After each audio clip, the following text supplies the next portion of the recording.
আমার মায়ের রেসিপিতে পুঁই শাক, চিংড়ি মাছ, আলু দিয়ে এইভাবে করে খেয়ে দেখবেন। এই পুঁই শাকের এই রেসিপিটা এত মজার। আমার ছাদের থেকে আমি পুঁই শাক আর কিছু পুঁই শাকের বিচি ছিল, সেগুলো আমি এভাবে পেরে নিয়েছি। আর ভাত একটু কিন্তু বেশি রান্না করতে হবে। বিসমিল্লাহির রহমানির রহিম। হ্যালো এভরিওয়ান, আসসালামু আলাইকুম। পুঁই শাকগুলো আমি কেটে ধুয়ে নিয়েছি। আমার লাগবে টমেটো, চিংড়ি মাছ। এখন রান্না করার জন্য একটা প্যানে আমি সামান্য একটু তেল দিয়ে দিয়েছি। এখানে আমি 2টা মিডিয়াম সাইজের টমেটো দিয়েছি।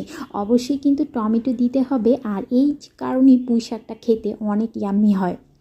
স্পেশাল কোনো মশলার মধ্যে টমেটোই দিতে হবে। চিংড়ি মাছ, টমেটো নরম হয়ে আসলে চিংড়ি মাছ আর কাঁচামরিচ, লবণ দিয়ে এইভাবে আমি ভেজে নিব। আর আপনারা দেখতেই পাচ্ছেন টমেটোটা কিন্তু একদম গলে যাচ্ছে। আর একই সাথে মিডিয়াম সাইজের একটা আলু আমি এরকম পাতলা করে কেটে নিয়েছি। আমি চিংড়ি মাছগুলো একটু ভেজে তারপর আলুগুলো দিয়ে দিয়েছি। এখন